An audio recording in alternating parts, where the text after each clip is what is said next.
Hey everyone, welcome back to Corporate Decoder, the place where we break down the financial secrets of big companies. Today we're diving into Empery Digital Inc.'s latest 10Q report. And let me tell you, there are some wild swings happening here, so let's get straight to it. Okay, first up, let's look at what the company owns and owes. As of the 30th of September 2025, Empery Digital has about $18.8 million in cash. That sounds good, but get this, they also have digital assets, mostly Bitcoin, on their books worth a whopping $334 million. Plus another $130 million in digital assets that are being used as collateral for loans. That is over $460 million tied up in digital assets. Their total assets are a massive $492 million. A huge leap from just over $6 million at the end of last year. Now for the other side of the coin, what they owe, their total liabilities are about $54.6 million. A big chunk of that, almost $50 million, is a term loan. So while they have a lot of digital assets, they also have some pretty substantial debts. And check out the equity section. They went from having just 78,859 shares outstanding at the end of last year to over 42 million shares by the 30th of September 2025. That is a massive increase, likely from issuing new shares to raise money. They also did some significant stock repurchases, buying back over 5 million shares for their treasury stock. Let's jump into how the company is performing. For the 3 months ending the 30th of September 2025, they reported a revenue of just under $200,000. That sounds low, but it is actually an improvement from the same period last year when revenue was over $1 million.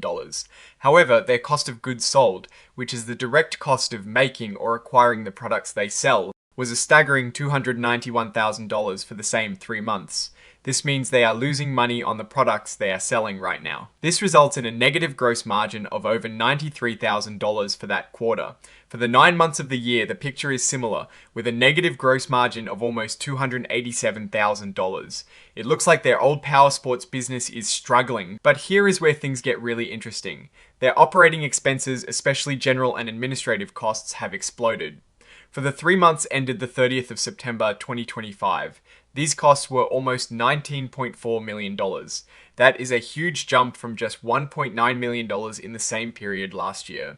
A big chunk of that increase, over $13.7 million, is from stock-based compensation. It seems like they've also incurred significant costs related to their new digital asset strategy, including fees for Bitcoin custody and dealing with past legal settlements. And then there is the elephant in the room, the unrealized loss on digital assets. They recognized over $14.1 million in losses on their Bitcoin holdings during these periods.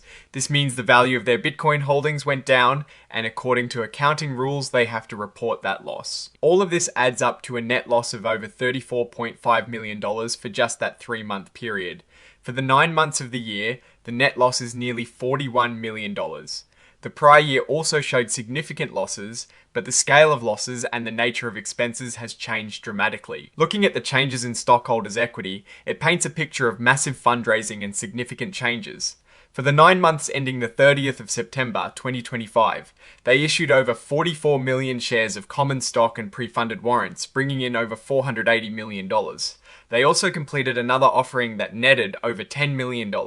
They are clearly bringing in a lot of cash through issuing more stock, which dilutes existing shareholders. When we look at cash flow, for the 9 months ending the 30th of September 2025, they used almost $14.9 million in operating activities. This outflow is driven by their massive operating expenses and those unrealized losses on digital assets. Now for the investing activities, this is where they are aggressively buying Bitcoin. They spent a staggering $451.6 million just on purchasing digital assets in the first 9 months of 2025. That is a huge investment in their new strategy. On the financing side, they raised a massive $485 million from selling stock and warrants in various offerings, including that huge private placement. They also took out a $50 million term loan.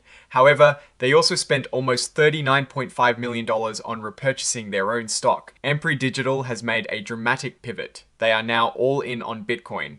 Their strategy seems to be to acquire as much Bitcoin as possible, using equity offerings when stock prices are high and repurchasing stock when prices are low. They are also exploring generating income from Bitcoin derivatives, though they had no outstanding contracts as of the 30th of September 2025. A key risk they highlight is the extreme volatility of Bitcoin, meaning their fortunes are now tied directly to the price of this single digital asset.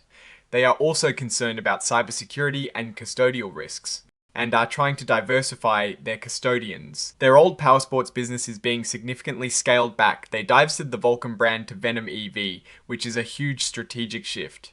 They will focus on their two-wheel products like the Brat e-bike and will expand their vehicle financing operations. This divestiture likely aims to reduce product liability exposure and streamline the company's operations. Back to those Sky, high general and administrative expenses.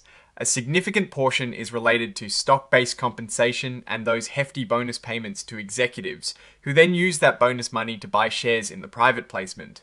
This strategy, while boosting executive ownership, also adds to the company's overall burn rate. The company expects these expenses to decrease in the near future as they are moving away from some one-time costs. The unrealized loss on digital assets is a major factor in their current financial results. With Bitcoin being so volatile, these paper losses can significantly impact their reported performance and shareholder equity. As of the 30th of September 2025, the average purchase price of their Bitcoin was around $117,516. While the price at the end of the quarter was around $114,061, leading to that $14.1 million unrealized loss. The net loss for the quarter was substantial, over $34.5 million. It is important to note that while revenues from their powersports segment are decreasing, their massive investments in Bitcoin and the associated expenses are driving these results. Looking at their financial health as of the 30th of September 2025, they had about $18.9 million in cash, cash equivalents, and restricted cash, but they also had a working capital deficit of almost $29 million. This means they owe more in the short term than they have in liquid assets. They are heavily reliant on equity sales and debt to fund their operations and their Bitcoin acquisitions. They believe they have enough cash to operate for more than a year, but that hinges on continued fundraising and market conditions. This is a critical risk factor. They've pledged a significant portion of their Bitcoin as collateral for loans. This means if the price of Bitcoin drops too much, they could face margin calls and potentially lose that collateral. It is a high-stakes game they are playing. And finally, their share repurchase program, they've authorized significant buybacks funded by debt and equity. While this can sometimes boost shareholder value, there is no guarantee it will work, and it could also strain their cash reserves. So, what is my take on Empery Digital? They've made a really bold and arguably risky pivot into becoming a Bitcoin holder and trader. The massive influx of cash from equity offerings is fueling huge investments in digital assets. However, this comes with extreme volatility. Their old business is being shed, and their future success is now almost entirely dependent on the wild ride of Bitcoin and their ability to manage their significant debt and operational costs. It is a high-risk, high-reward situation, and investors are essentially betting on Bitcoin's future appreciation. Hoping Empery Digital can navigate the extreme market swings and regulatory environment, they are in a race to build up their Bitcoin reserves and strategically manage their share count, all while trying to keep their operational costs in check. It is a precarious balance, and we'll be watching closely to see if this strategy pays off. Alright? That is our breakdown of Empery Digital's latest filing. What is your take on their Bitcoin strategy and their financial health? Drop your thoughts in the comments. If this analysis was valuable, hitting that like button really helps, and subscribe for more deep dives into corporate finance. And don't forget to check out our Discord community linked in the description below for more exclusive content and to connect with other finance enthusiasts. Thanks for watching. See you next time.